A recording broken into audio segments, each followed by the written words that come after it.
Shalom Aleichem, suite à la question qu'on m'a posée, on a la Torah, il y a une Torah, il n'y a pas de Torah. Et comment, Baruch Hashem, il y a une grande discussion là maintenant. Il y a des Ashkénazes, il y a des Séfarades, dans les Esfarades, il y en a des discussions, dans les Ashkénazes, il y a des discussions. Comment c'est venu tout cela? Bien. En premier, quand on a reçu la Torah au Mont Sinaï, il y avait une Torah, non, il y avait deux Torahs. Comment c'est possible? Parce que la Torah chez Béal Pé et Torah chez Bichtab. La Torah écrite et la Torah orale. Moshe Rabbeinu, il a eu par Akadosh Baruch Hu Torah écrite, Torah orale. Quand il a transmis à Am Israël, il a transmis la Torah écrite. C'est écrit Torotai, Hokotai, Mitzvotai. C'est-à-dire qu'il a eu la Torah écrite, il a écrit, et il a expliqué, selon la Torah orale, comment comprendre la Torah écrite. Sans les codes, sans les enseignements que il a donnés à Moshe Rabbeinu, on ne pourra pas comprendre la Torah écrite. On va le comprendre différemment.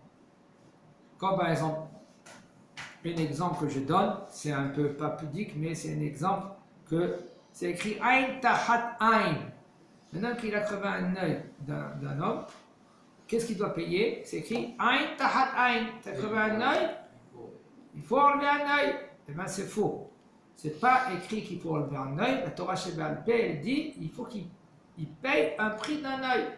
Et la Gemara, elle dit comment évaluer. Il y a un autre cas. Un homme, il se dispute avec un homme. Et le bonhomme, lui, il a mis à plat par terre. Et il lui donne une droite, une gauche, une droite, une gauche. Et maintenant, la femme, elle crie. Son mari, son mari. Maintenant, cette femme-là, maintenant, excusez-moi, elle vient défendre son mari. Qu'est-ce qu'elle fait, une femme qui vient défendre son mari? Elle vient attraper un endroit interdit. Et elle lui fait sa fête. Maintenant, le bonhomme, lui, maintenant, il a eu une honte. Il a eu le mal. Tout ce que vous voulez. Maintenant, qu'est-ce que c'est écrit dans la Torah? Besakota et kappa. Il faut lui couper la main. Vous lui coupez la main. Comment il y a une possibilité de couper la main? Il n'est pas parce qu'elle a fait une chose pareille. Eh bien, la Torah chez Béal Pé, elle explique non, il ne faut pas lui couper la main. Il faut qu'elle donne le prix comme tu lui avais coupé la main.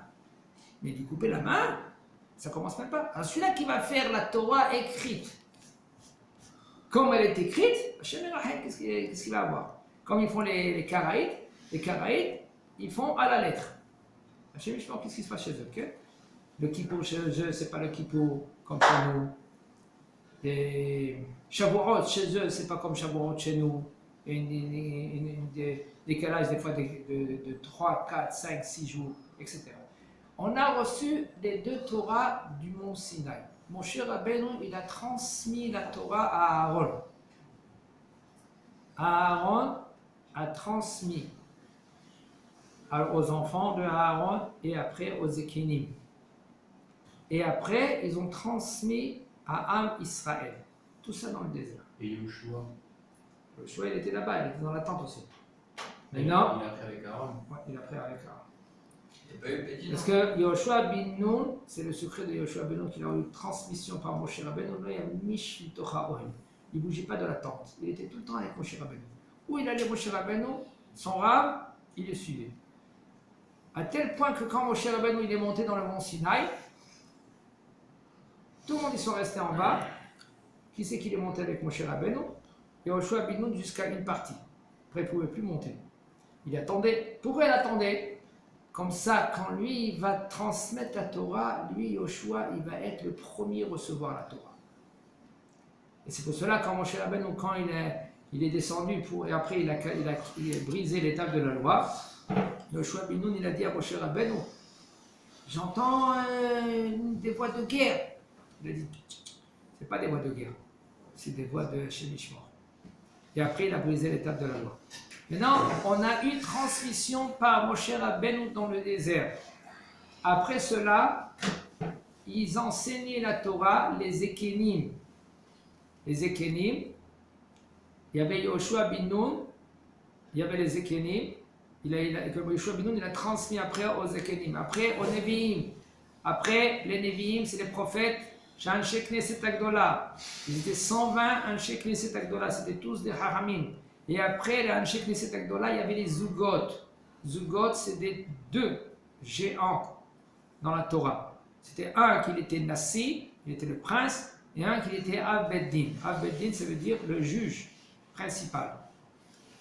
Av Beddin. Et il transmettait la Torah dans les Zugot.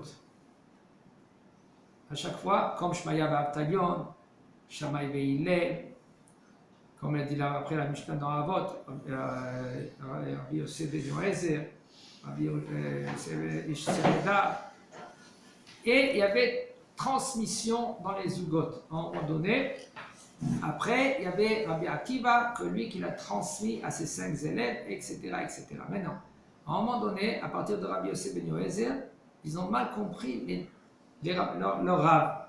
Un, il a compris comme ça, un, il a compris autrement. Et il y avait une discussion. Il dit non, le Rav, il a dit comme ça. Non, le Rav, il a dit comme ça.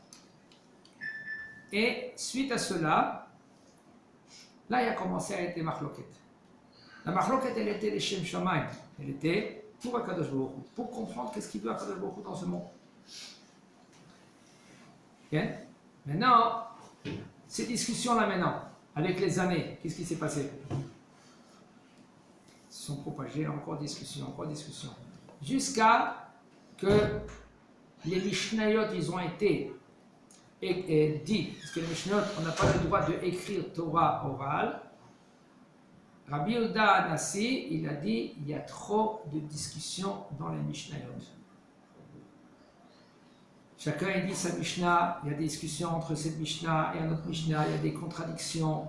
Qu'est-ce qu'il a fait? Il a compilé les Mishnayot, il les a fait passer dans son Beth Midrash et il a vérifié chaque Mishnah et Mishnah et après il a écrit les Shisha Sidrei Mishnah. Suite à la Shisha Sidrei Mishnah, il y avait 200 ans après les Amoraïm que eux, ils ont discuté selon les Mishnayot, comment on les comprend. Alors maintenant, eux, qu'est-ce qu'ils ont fait? C'était tout ça, c'était la Gemara, elle était par oral. Mais les Mishnayot, ils étaient écrits déjà. Parce que Rabbi Yehuda Anassi, lui, il les a déjà compilés. Quand il y avait la discussion suite à les Mishnayot, comment comprendre les Mishnayot? Qu'est-ce qu'elle veut dire cette Mishnah, etc., etc. Ça fait des livres et des livres et des livres. Avant, ils n'avaient pas écrit, mais après, qui c'est qui a scellé la Gemara? C'est Ravina et Ravashi.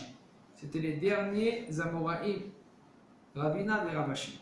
Après qu'ils ont terminé, ils ont scellé la Gemara, il y avait les Chachamim qui étudiaient, ça veut dire qu'on n'avait pas eu le droit de rajouter même un mot dans la Gemara. Quand Ravina et Ravashi, ils ont scellé le Talmud, on n'a plus le droit de rajouter une lettre.